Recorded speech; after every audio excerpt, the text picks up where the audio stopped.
Hello students, welcome to the maths class. In the previous class we were discussing about some of the properties of square numbers. So today we'll start our discussion with one of the property that was left for discussing. And the property was property number 9, that is some square numbers follow interesting patterns. कुछ numbers ऐसे होते हैं जिनका जब हम square निकालते हैं तो बहुत इंटरेस्टिंग अलग अलग टाइप्स के हमें पैटर्न्स मिलते हैं फॉलो करने के. For example I have taken a number over here as 11 and I have taken out the square of that number. Number 1, I have taken out the square of 1, which I got 1. Then 11 का square 121 121. 111 का square 12321. Then 1111 का square 1234321. So here is the square of all these numbers, and what is interesting about them is, if you can see, if you add up the square values. Here if you add 1 plus 2 plus 3 plus 4 plus 3 plus 2 plus 1. Here if you add 1 plus 2 plus 3 plus 2 plus 1. Likewise here you add 1 plus 2 plus 1. So the addition after adding the number you get, the sum value that you get will always be a perfect square number. Let us take the square of 11. I got 121 as the square. If I add these three, 1 plus 2 plus 3, what I got? 4 as the value. And you all must be knowing that 4 is a perfect square. Similarly, if I take out the sum of this square value as 1 plus 2, 3, 3 plus 3, 6, then again 3 gives out 9, and 9 is a perfect square. So it concludes that the sum of digits of every number on right hand side, that is 1, 121, this one, is a perfect square. Moving on to a question of exercise, question number 6. Without actual multiplication, find the square of, I have taken a value 65. And if normally you are asked to take out the square of this 65, you will simply, what you will do? 65 into 65, you will multiply 65 with 65 and take out the value. But here it is said without doing the actual multiplication, find out the means. With any other means, find out the value of this square value of this 65. So what method I used is, I converted this 65. I can write it as 60 plus 5. I can write 60 plus 5 is equals to 65. Then I put the square, as I have to take out the square value. So 60 plus 5. Then I distributed this 60 plus 5 the square as 60 plus 5 in one bracket, multiplied by 60 plus 5 in another bracket. Now, I expanded this whole term. I put the 60 here and multiplied this whole bracket with this 60 here. Then put a plus mark over here, 5 over here, then again 460 plus 5. So simply expansion I am doing here. So 60 multiplied by 65 plus 5 multiplied by 65. And the final answer I got is 4225. It will match your value by simply doing the multiplication of 65 into 65 and taking out the square. You will get the same value as you got by this process.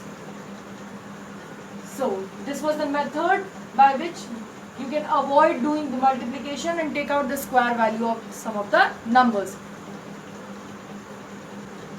Now we will start a new topic for the new exercise, and the topic is Pythagorean triplet.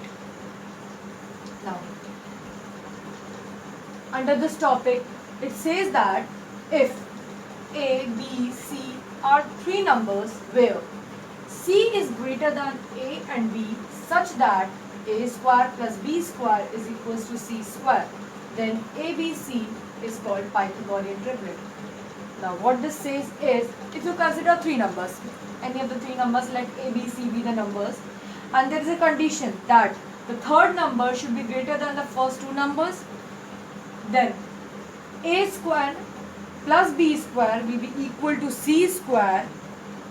When these two conditions will satisfy, that the third number is greater than the first two numbers and the square of the sum of the square of the first number and the second number is equals to the square of the third number, then these three numbers will be called as triplets or Pythagorean triplets.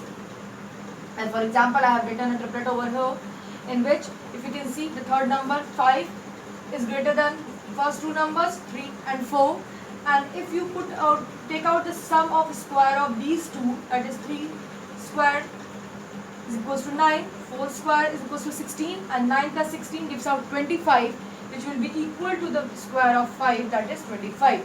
So both the conditions are satisfying here, this condition and this condition. So you can say 3,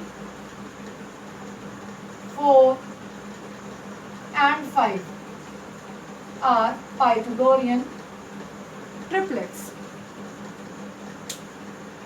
Now let us take an example under this topic, which is a question of the exercise, question number 3. One member of Pythagorean triplet is 18. Find the other two members. Now this case also arises. Sometimes you are asked a question in which one number of the Pythagorean triplet is given and you are asked to take out the other two numbers. So what you will do is, in this question, one number is given as 18 and the rest two numbers are asked to take out. So the three numbers that we consider as 2m, m square minus 1 and m square plus 1. M here is the given value. Whatever will be the given value, the given number, you will take it as m. So first number, let us consider first number as 2m. So value of 2m is, whatever is the given value in the question will be the value of 2m. Listen to this quite carefully, that whatever number will be given in the question, that number you will assume as the value of 2m. Same I did here. I suppose 2m as 18. Now transposing this, I can take out the value of m. Transposing 2 here, so 18 divided by 2 gives out 9. I got the value of m as 9. Now I can take out the other two values of m square minus 1 and m square plus 1, just putting the value of m. Here I kept the value of m as 9. 9 square, that is 81, minus 1 gives out 80. Then again m square plus 1. 9 square, that is 81, plus 1 gives out 82.